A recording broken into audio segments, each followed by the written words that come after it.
Hello, thanks for tuning in. Just some comments about the film Hamnet, which I saw a couple of nights ago.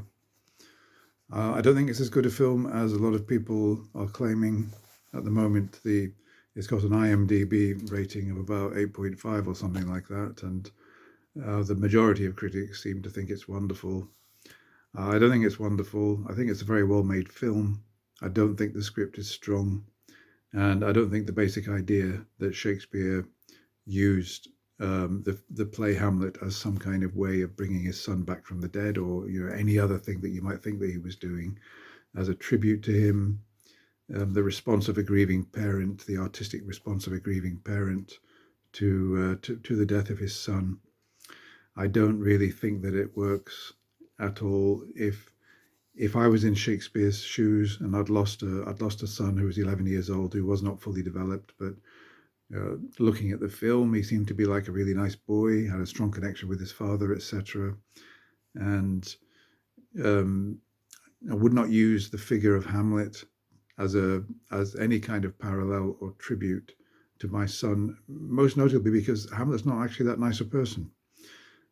He's a murderer, for one thing. I mean, he stabs Polonius in the Queen's chamber in absolute cold blood.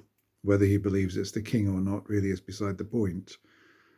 So, I mean, there are lots of other things I could say about Hamlet's character, but I don't think that it would be. He is in no way a hero or any kind of figure that I would want if I was in that position where I'd lost a son, a dearly loved son.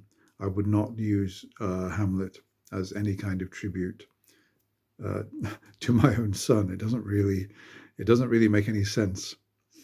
If you want to say that Hamlet was a supreme masterpiece and Shakespeare wrote Hamlet inspired by his son to write this masterpiece, then yeah, I mean, I'm prepared to accept that may well have been the case.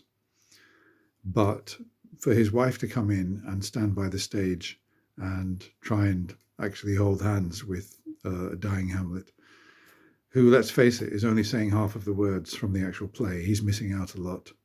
They actually cut many of the lines. He doesn't say anything about Horatio. He doesn't say, "I'm dead, Horatio, the potent poison quite o'ercrows my spirit."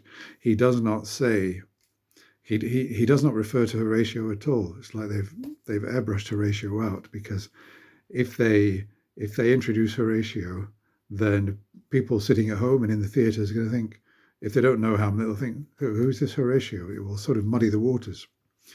So I didn't really find it convincing, although I did find it moving, oddly enough, in the moment, mainly because I think that, I mean, if you want to have a good cry, then that's fine. But if it makes you cry and it makes you drown the theatre in your tears, that doesn't necessarily mean it's a good film. It could do that and still not be an interesting film. And my point is that the film was not really that interesting. I found myself, particularly after the boy died, and even before that, losing interest. I don't know how else to describe it. I just could not maintain any interest. My interest was only revived when I saw Agnes going into the globe, and then that was an interesting situation. That was interesting, but again, I don't buy the premise. And if you try to make the premise work, it just doesn't. It doesn't work at all. And yet, Hamnet is probably going to win an Oscar. It's probably going to win Best Film. It's going to probably win other awards as well.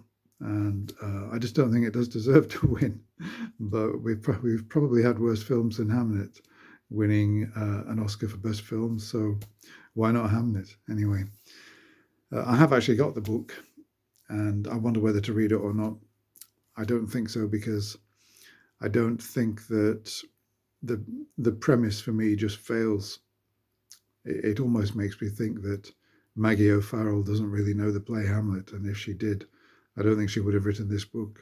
So anyway, there we are. That's my opinion. I'm sure that many of you will disagree. Thanks for watching. Goodbye.